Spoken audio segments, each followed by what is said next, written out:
Welcome back, everybody. Frank Vespi here, John Piazza there. Hey, John, what's going on? Well, Frank, I'm coming off my score in last Saturday's pick five. A $54 ticket turned to about $250 in change. Hopefully, it's a similar outcome this week.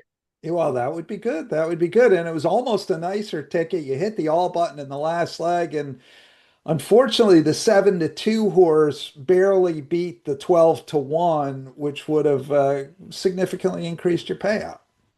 Would have been about double if Bantor had gotten up over hot on your heels, but All Foods Ripe, who was even lower than hot on your heels, he was just a neck behind. So, take what you can get. I'm happy to cash and get a nice 5-1 on my investment.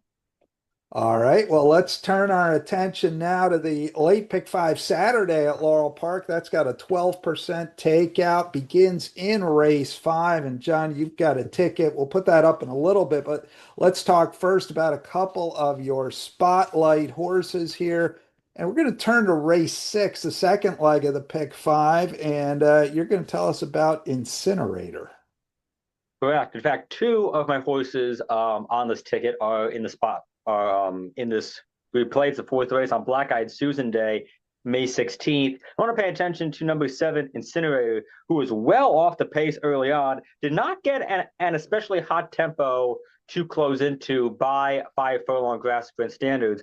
Bourbon Boss opened up a big lead on the others in the stretch, looked home free, but Incinerator turned in a fantastic closing rally, just missed, only lost by a neck. In fact, he may well have won if he didn't get into traffic trouble in the earlier stages of the race. Last year, when he had cleaner trips, he had more tactical speed and rallied off a nice three-race winning streak between here and Colonial Downs, making his third start off a brief layoff. Ran great last time. Got to figure with any kind of a trip, he's going to be tough to beat. Yeah, he really closed well there. Just couldn't quite get to Bourbon Boss. Gets another half furlong to play with here Mhm. too, so uh, that might aid the cause a little bit. No doubt about it, especially because he's already won twice at 5.5 furlongs. Did so twice at Colonial last year. Was only being two lengths going 5.5. To start his grass season in late April. So I think he'll like 5.5 furlongs much more than five.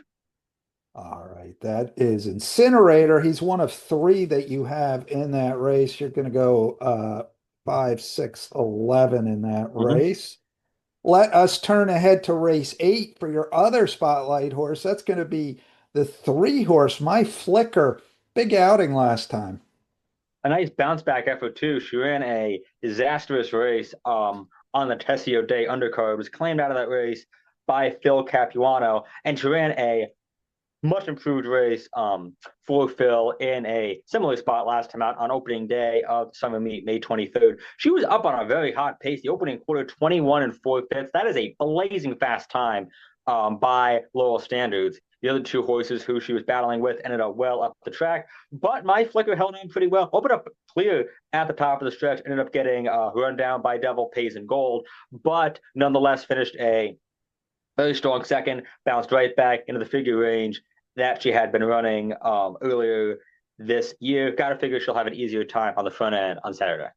Yeah, it might be the controlling speed there. If you bet on My Flicker in that last race, while you were watching in the lane, you were probably going, please switch leads, which she Could did not do it. That's not true. do. So gets beat, but really runs a good race. And as you said, kind of ran the other two horses she was up on the pace with into the ground. Just couldn't hold off the late run of Devil Pays in Gold. All Mhm. right, that's My Flicker. That's your spotlight horses, John. Let's put up your ticket now. Again, starts in race five, 12% takeout. Walk us through. Very tricky sequence here. I found it hard now most legs down to just one or two horses, but I was able to pull it off.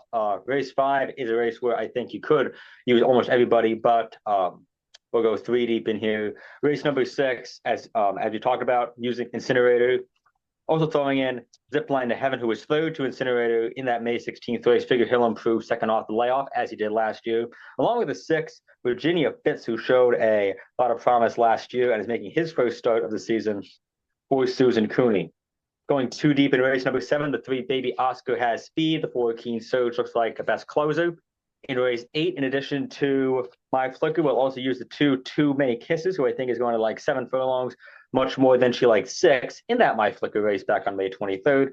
And then in the nightcap, going 3 deep, I think a 3 song time runs much better than he did last time. First time on grass, and the 4 Happy This Day and the 8 Stars Align both ran well in a washed off affair at Pimlico last time out, both getting to the grass for the first time. Yeah, it's a Maryland bred or Maryland restricted maiden race, kind of a Mm-hmm. new condition. And I believe only, well, 2 of these have been on the turf before. So it's a little bit of a puzzle there. You got, as you said, Song Time's been on and Secures Hope. Um, for Mm-hmm. Madison Myers, 6 horse, everybody else trying it for the first time. Songtime is a half sister to Preakness runner Concealed Identity, who was the big horse in Eddie Gaudette's last season as a trainer.